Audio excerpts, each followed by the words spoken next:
You're listening to the BowHunterPlanet podcast, your gateway to the wonderful world of archery. Hey guys, welcome to the special edition of the BowHunterPlanet podcast. Thank you so much for joining today. We are talking Hoyt Archery. We got Evan on from Hoyt to tell you guys about what they got going on. I even threw on my Hoyt hat that he sent me earlier in the year. I'd asked him for a couple hats, and this one's sweet. It came in. Love it. So Evan, welcome to the show. You've been on a few times, of course, over the years. And every year I feel like we're always back here talking about the latest and greatest from Hoyt. This year's no exception to that. You have some amazing stuff that's come out. You guys have a great shooting platform.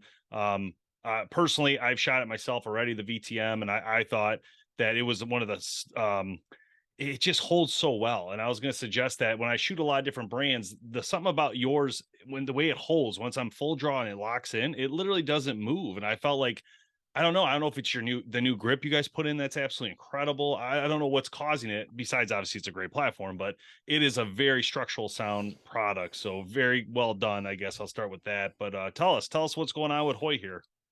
Yeah, so like you said, our new bows are the VTMs. We have two models in that line. We have the 31 and the 34. Running the same grip as its predecessor, the Ventum Pros. And those actually had a 4-degree lower grip position. So what that does is it brings your wrist further into the bow and therefore helps to uniformly distribute the pressure in your grip. So it's much more even. You don't have a high spot or a low spot.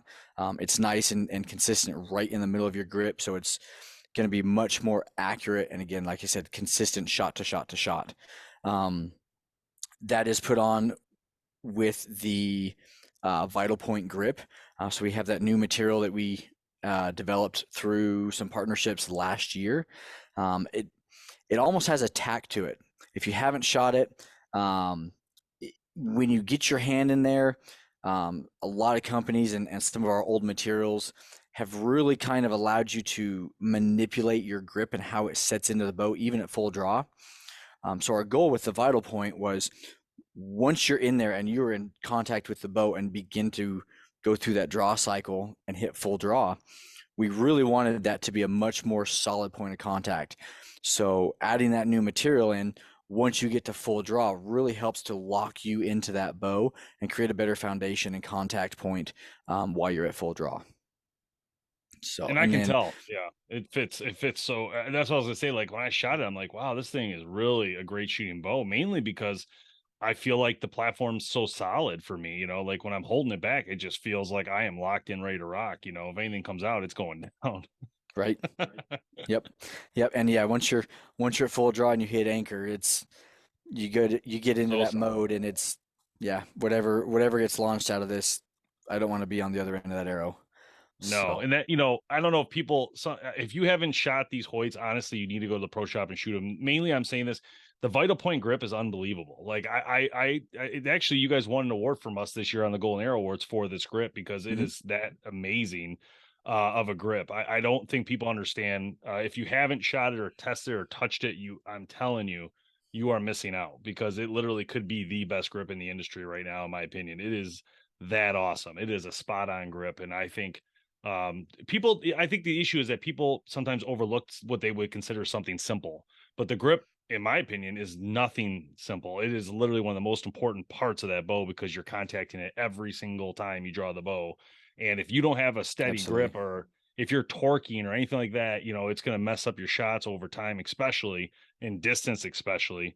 So this is really important. And I do want to also point out real quick, I'm always proud of Hoyt, because you guys always do a bow that hits 31-inch draw. And I think it's super important. A lot of people can't shoot a 29 or a 30. And so for you guys to always have something to offer them is a big deal as well.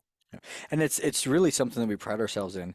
Our big thing that we really wanted to focus on this year in the office, as we were going through the testing, the building, the designing, and how we wanted to approach our release, was what we're doing is more than just the bow. It's more than just the parts and the components, and getting a working tool into that consumer's hand and having them spend the amount of money that they're going to. It's how things work together. and uniting archers. Well, like you said, not every archer is a 28, 29, even a 30-inch draw. I'm talking to guys almost on a weekly basis that are, I'm 33, 33 and a half inch draw length. What do you got? Dude, the Highline's going to be a perfect option for you. If you're in that 31, 32, the VTM 34 is going to peak out at 31 inches.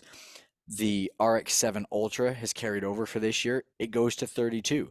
Like, we have a lot of options for guys that are starting to push that 31, 32 plus range. I mean, the Highline hits 34 inches. So it's got a wide range, Yeah, and that's crazy. it has the HBX Pro Cam on it that is on our RX-7 series, which is our carbons, and the VTM. So it's a whole family of bows that can literally take you from 25 to 34 inches, depending on what your individual need and preferences are when it comes to specs. The VTM 31 is going to be it's a 30 and 5/8 axle to axle with a 6-inch brace height. Covers 25 to 30 inches in draw length range, and that's done with 2 modules. You've got a number 2 base that's going to be 25 to 28, and then your number 3 base is 28 and a half to 30, and that bow's shooting at 342 feet per second. Your 34 VTM comes in at 33 and 3/4. I say 3/4. Yeah, 3/4. I got it in front of me. Yeah, you're cheating. I'm not. It's got a 6 1/4 inch brace height. That bow is going to start at 26 inches on the bottom side and go to 31. Using the 2 mod family system, you go 26 to 29, and then the number 3 is going to be 29 and a half to 31. So when you're looking, like, I'm very much a spec oriented guy. So when I'm looking at my potentials that I can shoot for the year, I know, like, I'm going to be a 28 inch draw. I'm going to be 70, 72-ish pounds, depending on where that 70 pound finish is out at. And so I'm really looking at, how does the draw cycle affect me? But also, what kind of speed and performance am I getting? And really, that can be dictated in where my draw length puts me in those modules. I always want to shoot towards the top end of either module that I'm going to be in. So those guys that are 28, 28 and a half, 29, you've got a hard look between both the 31 and the 34, depending on what you individually want out of the bow. And that's the beauty of what we've created. If you're 28 inches and you like that short axle and you really want the performance, perfect. You can get everything that you want in a great package in that VTM 31. When you go up to that 34, those guys that want to have that performance that are 20 and a half and 29 that have historically been on the bottom side of a module now get the benefits because they're at the top of that number 2. And there's some crossovers. Like, for me at 20 and a half, I don't shoot that bottom position very well because I've got a very, I don't want to say soft valley, but I've got a longer valley than I want because I'm on the bottom side of that module. And what that does is that creates a smoother draw cycle, but I can go up to the 34 axle to axle in the same draw length and still be shooting about the same speed on a bow that's spec'd out 8 feet per second slower because of where that position puts me. So you've got a lot of options when you start weighing them out. If you're a short axle to axle guy, you've got to really look at what kind of performance am I looking for? Am I going to gain or lose some here? Maybe that extra 3 inches in axle to axle is actually going to be a benefit to me. Longer platform, more stability, easier to tune, more accurate, more consistent, and I'm going to gain speed and efficiency out of that setup. So really, really kind of start playing around and having fun with some of those numbers because, a lot of guys are going to look at that 31 and go, yep, I want that one because it's 342, where the VTM 34 is only promoted at 334. But if you're at one of those breakover points at 29 or 28 and a half, you might get better performance out of that 34 than you'd expect to see. Yeah, that's pretty cool. Now, how does it work with the 80 pounds? 'Cause I know some people are interested in that, that are looking for a little more weight. Is that something that comes standard, or I have to order it in 80 pounds? I I very much doubt that a lot of shops are going to carry 80. So I mean, it would be an order, but it's not a special order. It is considered a stock option um, in the VTM 31, the 34, the RX-7, and the RX-7 Ultra. So we Nice. don't do that in the Highline, and we don't do it in our Z1S, which is our new speed bow. The reason for that, and we get asked a ton, why don't you offer an 80 pound in your speed series? Well, because if you look at the specs of that bow, which covers 26 to 28 in the number 2 mod and 28 and a half to 30 in the number 3 mod. So we've got a little bit smaller window in that binary cam. So instead of 5 inches, we're only covering 4. But at 30 inches, that bow is shooting 350 feet per second. With a 70-pound limb, if you go to an 80-pound limb, most manufacturers are looking to produce anywhere from 18 to 24 extra feet per second in that 10-pound jump. So let's say conservatively, we're going to make a 20 foot per second jump from a 70 to an 80-pound limb. So now you've taken a bow that's 350, and I'll give the guy a 30-inch draw. You're now taking that bow to potentially 370 feet per second. Find an arrow that spines in and tunes for that. Yeah, It's going to be very, very hard, especially there's a push right now in the market to see a little bit heavier or a higher percentage FOC where you're getting 15, 16, 17. Some guys are looking even 20, 21, 22%, which to me is just way too much. Most of my setups that I've done really well with are in that 11 to 13% range. But there's guys up there that are, here's my arrow build. I'm running a heavy broadhead with an insert, and I'm looking to put 200 to 300 extra grains just in the front of that arrow. Weight on the front end of your arrow weakens your spine. Weight on the back end of your arrow is going to stiffen it. You put 200 grains between a broadhead and an insert up front. I don't care how much vein you're shooting in the back and how heavy of a lighted knock you can get. You're not going to be adding enough to the back of that arrow to balance that spine out. You're literally shooting a cooked noodle when it comes to those kinds of speeds and production. So and again, if I go from like my setup right now, I'm running a 411 grain arrow. I've got 150 up front. So I've got a 100 grain broadhead with a 50 grain brass. And then I'm shooting 28 and a half inches at 72 pounds. And I think I'm shooting like 302 or 301 feet per second. If I bump my arrow up to 450 and I bump up to 82 pounds and I'm only shooting 299 feet per second, I really didn't make a huge gain anywhere. And I'm going to create more movement on a draw cycle, especially in a whitetail stand or in a ground blind, or when that bull elk is coming in on me and I need to get it done. And I mistakenly set up just a hair where his eyes disappeared and I start to move and I've got to take longer to get through that draw because of the way it loads. And now I've got to potentially draw half my cycle with him already staring at me. So, yeah. So real quick on this, so to close out the VTM conversation real quick, then we'll move on to the other stuff. Colors, did you want to go through the colors real quick? 'Cause I know you guys added some really cool stuff. yep. So we kept everything in the line that we had last year. So your solid colors were blackout, wilderness, and your buckskin. You also have on the camo side, Sitka Elevated 2, Sitka Subalpine, Kuyu Verde 2.0, and you have the Realtree Edge. For this year, we added the Origin Raptor Highland, which is their more open country later season pattern, their yellowish tan. And we also added in the solid colors a color called Bourbon, which is a little bit deeper, richer brown than what the buckskin offers. Yeah, it looks really good too. The buckskin's cool too. We were talking offline about that, but that looks really cool. Yep. There's something about it on the bow. It looks phenomenal. Yep. Um, And truly, like the bourbon really grows on you. It when I first saw it, I was a little hesitant and reserved about it.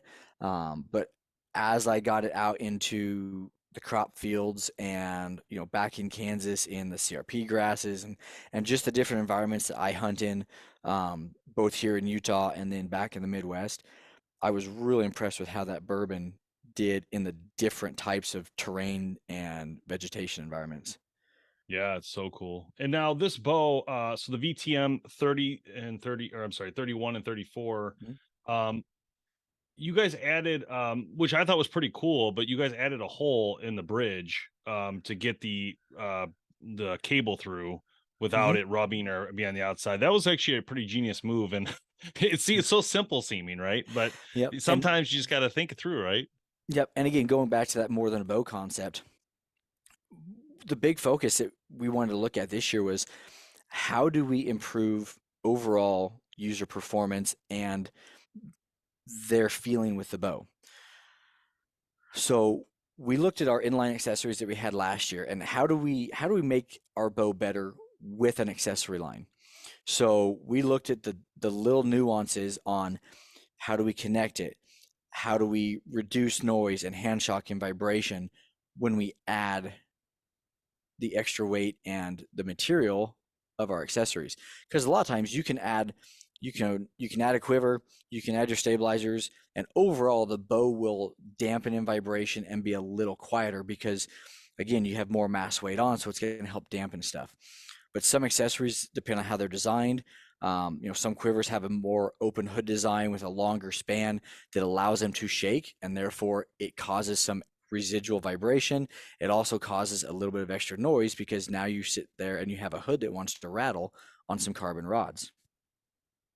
So what we looked at was how do we incorporate our inline accessory line and make our bow better once our accessories are on it? Overall, noise, hand shock, vibration. Part of that was in that back tech riser, creating that cutout where you no longer have to take your integrate rest or a drop cable around the tech bar, and now we can go straight through it. So your cord is protected from the environment, so nothing's going to, yank it out, pull against it. It's nice and contained. It also allows us to stiffen that riser because you now create bridges in that tech bar so we can lighten it up by cutting it out, and we can also make it stiffer at the same time. So, and then we also did the same in the front above the grip. So as you're looking at where you would mount your sight, we partner with Garmin with the Hoyt Zero digital range finding sight. So we've got a cutout in the front of that riser that allows you to run your laser cable through the riser and feed back to that sight. Again, cuts down on some mass weight because we're able to open up that riser a little bit, but it also opens up and allows us to create different tech bridges to stiffen that riser up. Yeah, I love it. No, I love it. Those are really good important pieces. I was going to suggest that, it's nice to last year I had a chance to I reached out to the industry for accessories that fit your bow specifically, and a lot of companies came through on stuff. Many site companies, the rest companies, QAD, I mean, just amazing stuff to put on there. And when you do put everything in line like that, it's actually a very interesting piece that you're not used to seeing when you're so used to everything being pushed out. To see it Mm-hmm. all come into one is very magical, in my opinion, and having that ability. So I think it's cool. And on your website, people can see a lot of those accessories you guys talk about on here, including the Zero from Garmin, which is, I played with it myself. They sent it for the video we did for you guys last year. It's an incredible site. Yep. But even the quivers you guys have, I mean, there's so many options, to use for. It's pretty cool. Yep, and we've got three different quivers as far as models go. We've got a two-piece and what we call a shorty quick disconnect. Both those come in a 4 or a 6 arrow option, and then we also have the stretch. And the stretch is a unique one. It's only available in a 6 arrow design, but it connects kind of those two preferences. So like I like standard a two-piece because I get a longer distance from the hood of my quiver to the gripper where I connect my arrows. So to me, once I connect them, because that connection point on the gripper is so much lower down my bow, I don't have a bunch of extra arrow material and carbon to sit there and rattle. It'd be nice to have a quick disconnect version, but traditionally that hasn't been an option. What the stretch does is it bridges that gap. So you have a nice wide span between the hood of your arrow, or the quiver hood itself, and where that gripper is going to connect the arrows, which is still adjustable. And then it's got a span of a carbon rod that allows you to remove the entire quiver like a quick disconnect and still have that long distance span. So it's super cool. It's lighter weight, and it allows that user to have that great functionality between a quick disconnect quiver and the connection of their arrows. So Yeah, that's awesome. All right, moving on here. We're going to talk about? I want to talk about carbon last, but just because I have to bring it up because it's really an amazing piece of what you guys do. But let's talk about the speed bow first, the Z1S. I guess what inspired this one? What was your guys' thoughts behind this bow? And with getting, and I'll just run through the specs real quick. I have it right in front of me. So 350 feet per second, 33-inch axle, 5 7/8 brace height, which is pretty small. So again, you're getting a lot of power right there in that punch. 4.7 pounds. 25 to 30 inches of draw, and 30 to 70 pounds in weights. And it does have the new finishes you described in the other bows. So I guess tell us a little bit about this one. Really what we wanted to do with that is have a binary cam speed bow that gave us a more solid riser design, and by that, like, heavier, right? The problem you have with a turbo design model or a speed bow from any manufacturer is you have so much stored energy that when it goes, how do you absorb it? Like, how do you have a good consumer feel and experience with that bow? I don't want to go and put 4 pounds of mass weight onto my bow just to get the hand shock and vibration out of it. But if I can start with a heavier bow and add less in my stabilizers and overall have a lighter weight that gives me that same feel, absolutely. And so again, it was all focused on that end user experience with that bow. You get the benefit of the draw cycle that you have with a binary cam system. So you have the 80 or 85% lead option to play with for each individual. That's going to kind of control how your back wall feels, how much you can pull against it, how easy it is to let up, giving you 350 feet per second with that heavier mass weight riser to deaden and dampen vibration that much quicker. Yeah, this is a powerhouse little bow right here. Yep. This thing looks awesome though. Yep. And at a 33 axle, it doesn't matter if you're on the bottom end of the draw or the top end of the draw at 30 inches. You get a great string angle. So you're not going to be fighting head position. You're not going to be fighting any kind of eye fatigue. It's going to be nice, comfortable, and smooth to draw. Yeah, that's cool. Very well done. Looks great. I think it looks awesome, and I think a lot of people who are looking for the speed portion will definitely probably consider this model. Obviously, if they want that type of speed and aggressive power, that's pretty cool. Now, is this cam different than the other cams? Is this a different cam?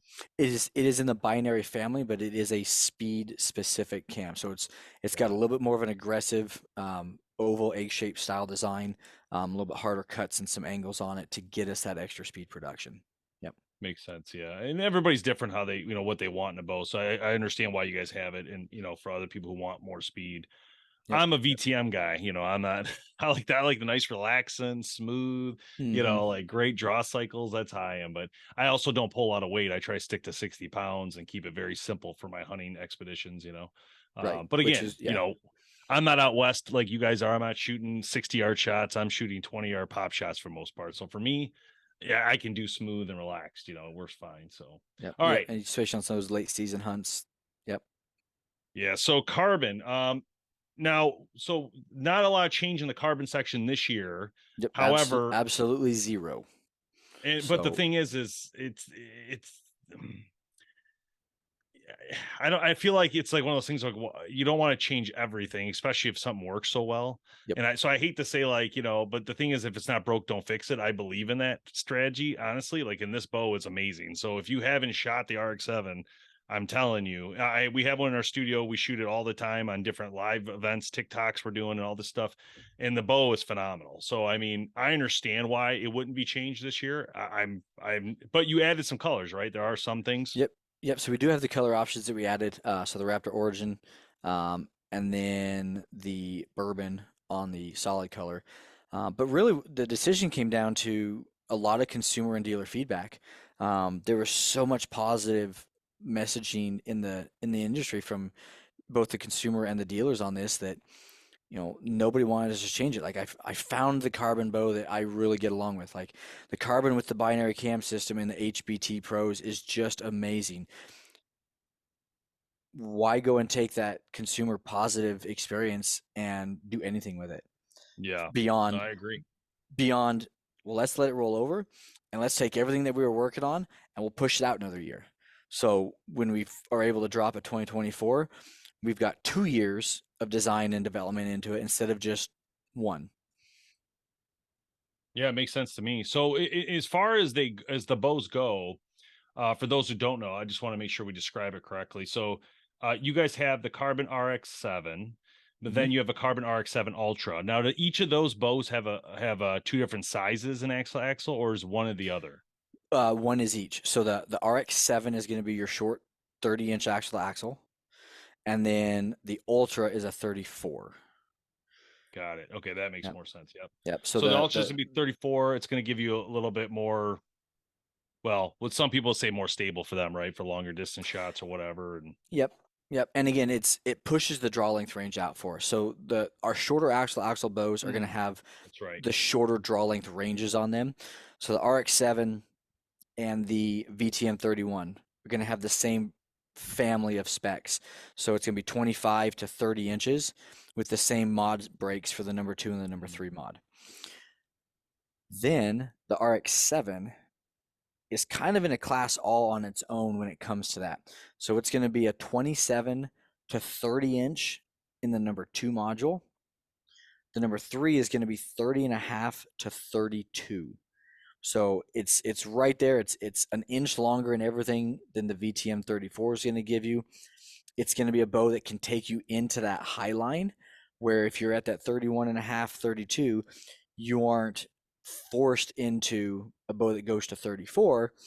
You can maintain an upper position in that number 3 mod, and stay in that nice sweet spot for production and efficiency and speed with the carbonate. So what's your thoughts on and this is general speak, because you guys have been doing carbon for a while now. This isn't like something new for Hoyt.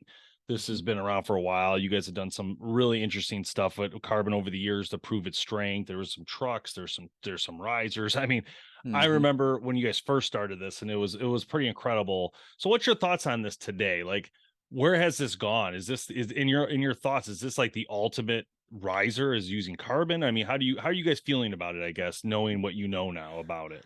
Well, there's a reason we carried it over. Yeah, I'm You know, sure.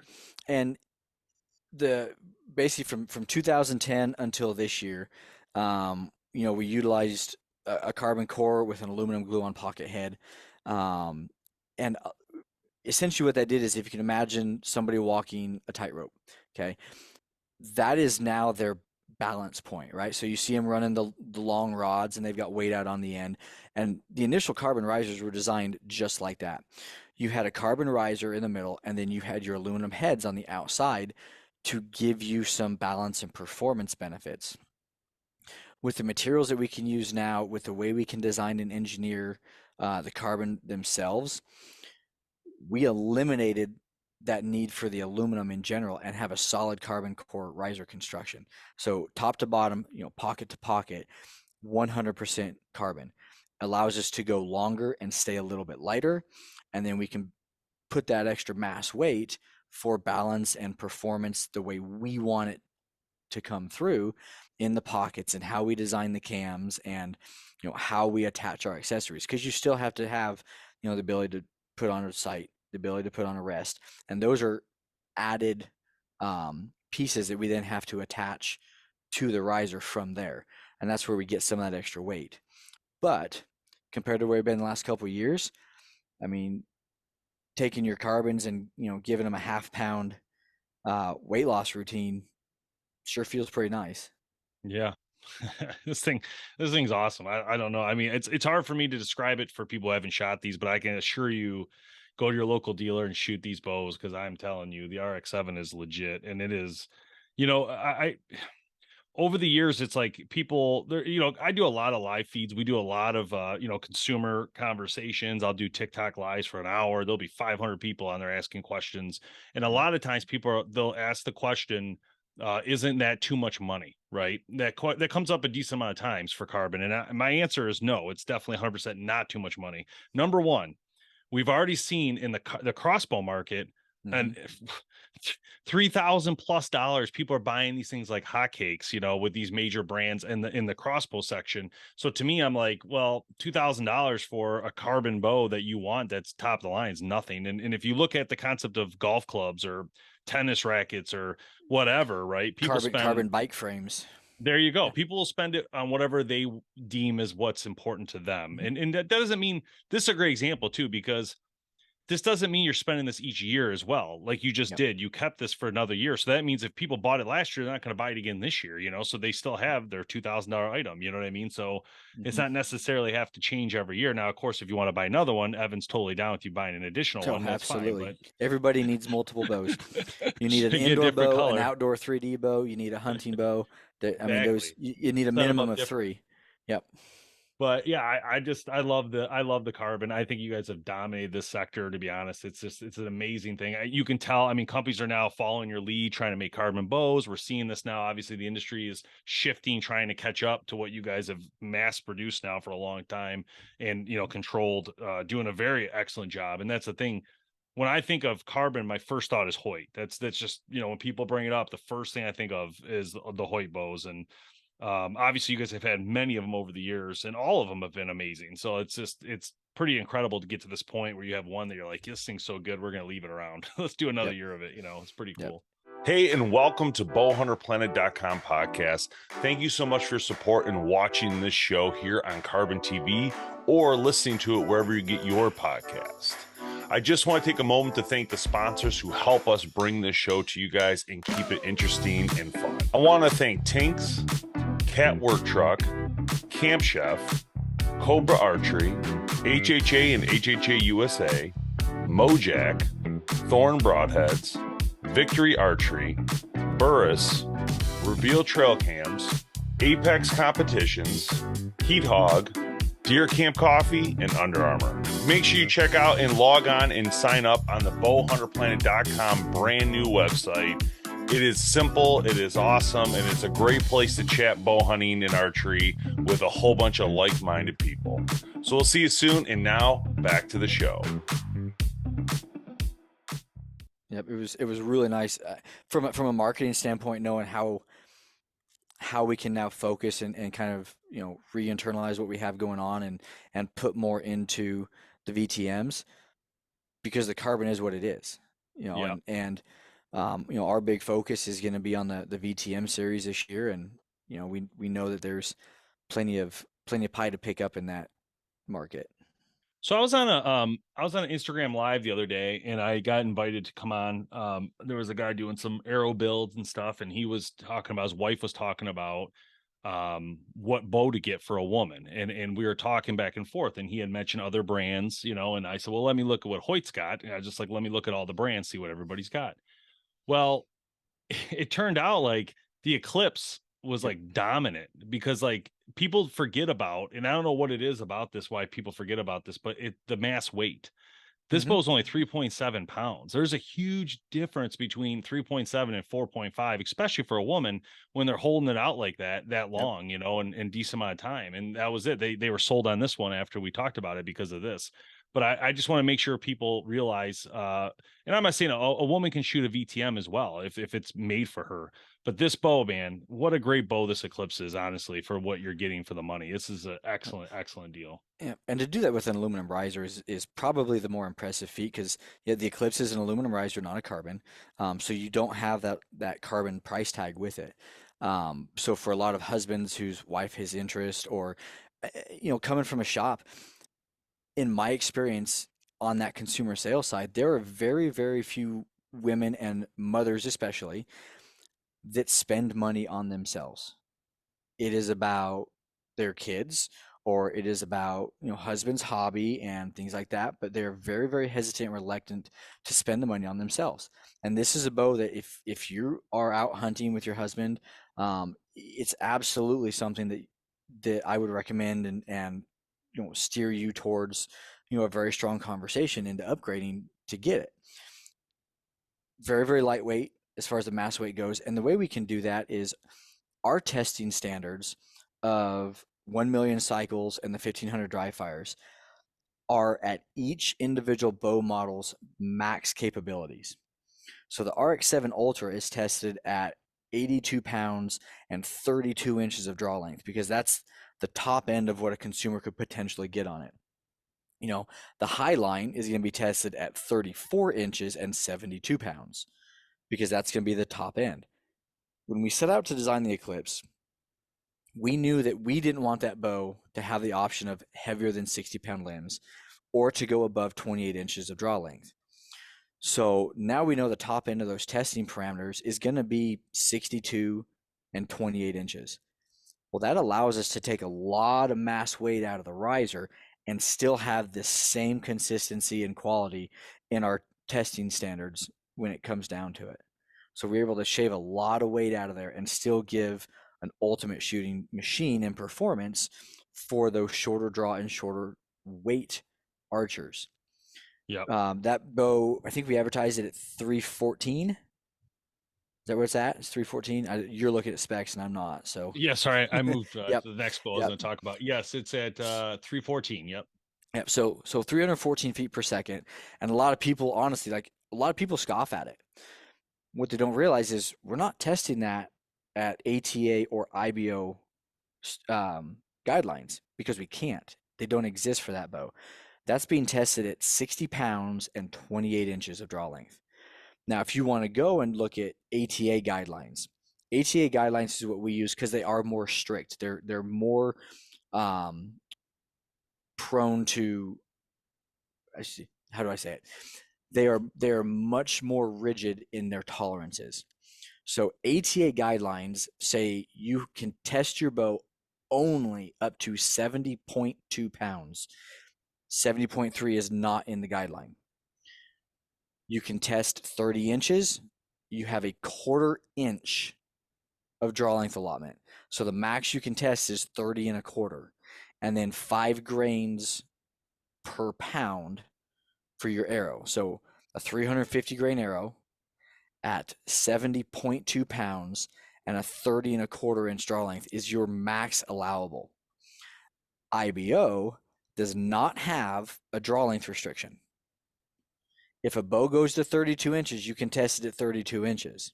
They also say you can do 80 pounds and you get a 2-pound allotment that you do not have to account for with your arrow, and then 5 grains for every pound of draw weight. So in theory, you could test 82 pounds at 32-inch draw length with a 400 grain arrow, and you have satisfied IBO guidelines. And to us, that's too loose. That's not constrictive enough. So we use ATA. So if we take that Eclipse's specs at 314 and we make them ATA, we're going to gain 20 feet per second going from 60 to 70 pounds as that generality that we talked about earlier. So that now takes us from 314 to 334. If we go from 28 inches to 30 inches, we're looking to gain another 20 feet per second, 10 feet for every inch. That now puts that bow at 354 feet per second, ATA approximate. Wow. That sucker is blazing. Yeah. You are getting ultimate performance for what you're getting in that Eclipse. I don't know if you know this, but I do my own rating. It's called the BHP rating, and it's 2970. No buts, questions about it. We do it every video, and everybody loves it. They love the 2970 because I think majority of people shoot at 29. But and it is, 28 and a half, 29 are your two most common draw lengths. So when they see those numbers, it's like so much more relatable to, okay, that's going to be my setup. I'm not going to have to go, okay, well, the bow is, on a Well, VTM 34 is 334 feet per second and I'm right, 29 inches. So I'm going to lose 10 to 12 feet there. And yep. then, I'm going to shoot this weight, but my arrow is going to be this heavy and trying to figure out all the calculations. And then, I've got a baseline number that hopefully I'm, plus or minus 5 feet per second. Well, I think it's funny because people think like, oh, well, you need to do the IBO, and majority of people are good with what we're doing the 2970. But the thing is, Mhm. some people be like, oh, you got to do IBO. But I say to them, look, I'm not in the business of sitting here trying to, unprove your marketing efforts. That if you're 2 pound, 2 feet second faster, slower, I don't care. That's nothing to do with me. I can Yep. care less. Yep. All I care about is what is it to the average consumer. When they go to shoot this bow, what are they actually going to get? That's all I Yep. care about. 350, 450, 550, 650. That's how we do our weight to the arrows. And, that this is what comes of it though. But Yep. yeah. So, Yeah. hey, I do want to say something though. This is really important. I just want to say thank you. Thank you for the Cobalt. This is an extremely important bow. And I can't say it enough, but Hoyt is a legendary company. 1931, the history, and you guys, it's so important that you guys have this bow because obviously getting the youth involved is a critical stage of archery. And this bow is going to do it. And I'm super pumped, excited that you guys did this. And, I'll let you talk about this bow, but this is like the perfect bow in my mind. Yeah, and it's been a long time coming. We put off launching it 2 other times because it just wasn't quite where we wanted it to be. But I agree with you. Again, we said it earlier. We want to build a bow for everyone, every individual, regardless of height, weight, shoulder issues, impingements, age, draw length. It doesn't matter. We want you to have an option. And the Cobalt was our adjustable youth model. It's available from 18 to 28 inches of draw length range in a 1 inch adjustable mod, so it doesn't have half inches. And then depending on the draw length that your individual is in, it goes from 7 pounds to 45. Wow. That's amazing. So awesome. So and lightweight. 2.8 pounds I would say, too. yep, That's really 2.8 important. bare bow. That's Yep. really important because kids have a hard time holding a bow if it's too heavy. And I've done this, believe me, we've tested tons of kids' bows over the years. If the bow's too heavy, the arm keeps going slowly down, and Yep. they can't Or really the hip shoot. starts kicking out and the shoulders come Yeah. back to try and keep the Yeah. bow up. And yeah. I actually love the design of this bow though, because it looks like a Hoyt, and I love that because it's important to a kid. Like if your dad's shooting a Hoyt and they want to shoot a Hoyt too, like Yep. it's really important to me. It's just like something that's I think every kid's gonna want something like this, and they look amazing. These regular colors, and the camo is great too from Realtree, but the blackout, the buckskin, the wilderness, it looks so good. Yep. Yep. So And you that's guys, gonna be available. The only camo option on the Cobalt is gonna be Realtree Edge, and all of your options will come with a black limb. So edge riser, black limbs, wilderness riser, blackout, buckskin, and the bourbon. Those are going to be your 4 solid color options on that bow.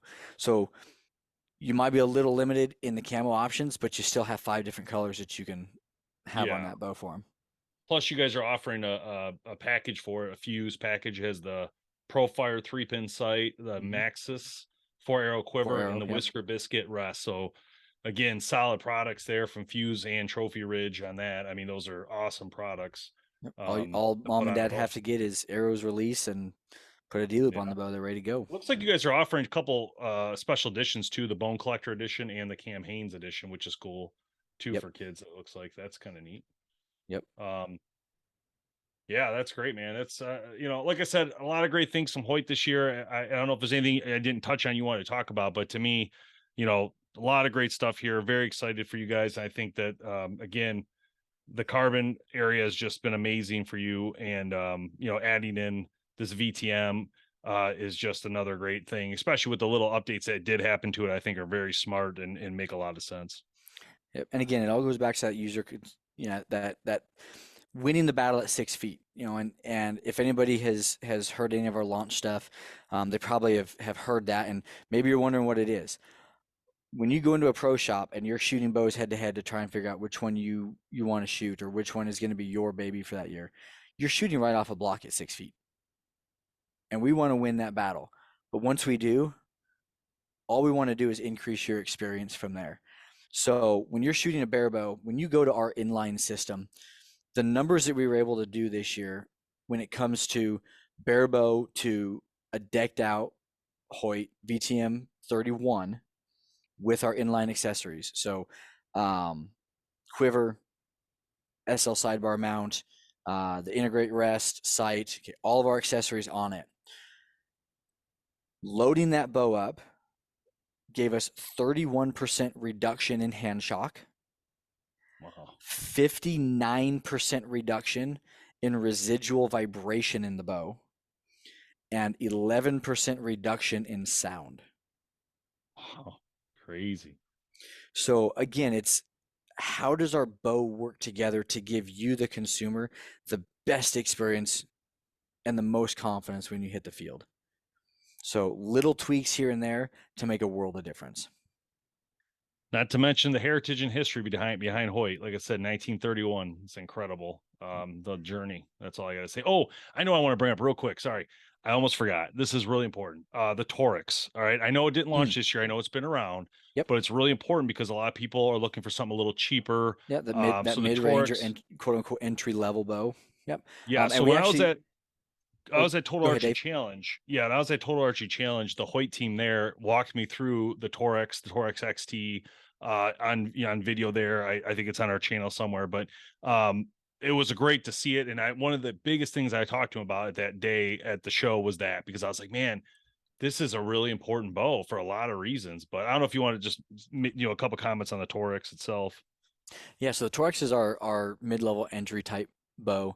We actually have two different models, and they are, I don't want to say polar opposites, but there are a lot more differences in those two than people would initially see out of the gate. Your Torx is going to be your more quote unquote basic bow. It has a cable slide instead of a roller system. It's a little bit shorter axle to axle, has a little bit longer brace height. It's shooting 328? 327. 7. Okay. So close. So close. It's a cast riser that is drilled and tapped to accept our shock pods, but does not come with them. It covers 26 to 30 inches in draw length range in one module, half-inch increments. So you get all 4 inches of adjustability right there in one cam. The Torx XT has a little bit more of upgraded components. So it goes from a molded pocket to an aluminum pocket. We go to a roller system instead of a cable slide. It does have a different cam on it. It's got a shorter brace height, a little bit longer axle to axle. I think it's 3/4 of an inch longer, if I remember right. And that bumps the speed up to I want to say 36. 336. Yeah. 336. We're doing good today. I'm remembering my numbers really good. It's about an extra $100 to the consumer. It's a 31 axle to axle. It increases the draw length range and goes from 25.5 to 30 inches. And then the XT also has a long draw option where we go from an 11-inch limb to a 12-inch limb, lengthens your brace height a little bit, and extends that draw length range from 26.5 to 31 inches. So again, if you're that 30.5, 31-inch guy, there's another option for you in a more welcoming type price point. I would tell a consumer, and those who listen to our show and know everything about BHP, it's really important to us. The little things are very important sometimes. And in this instance, the extra $100 totally worth it in this. I mean, there's no reason, but if you can't do it, you can't do it. The Torx is still a great shooting bow. I've shot it. It's a great bow, but the XT gives what I think is well worth over $100 of add-ons. So, I mean, you're getting the shock pods, you're getting the cable glide system, an actual roller and not just a slide. So, I mean, there's some big things. And then the cam, I mean, I don't know. To me, it's worth the $100 hands down, but if you can afford it, I would definitely consider it. And you guys offer this in the new colors as well. It looks like. Yep. Yeah, Yep, that's sure exciting, do. but very important bow because again, a lot of people that can't afford to get into that higher price point need an option, right? So this is a great option for them. So, all right. Well, last thing, I just wanted to say thanks for doing the podcast. Appreciate you coming on and telling everybody about, what Hoyt's got going. I do want to mention Hoyt.com. If you're there, on the website, they have a thing called Hoyt Life. And in there, they have bow hunting, a whole bunch of stuff. There's a blog, a podcast, just a ton of great content around the Hoyt family of brands.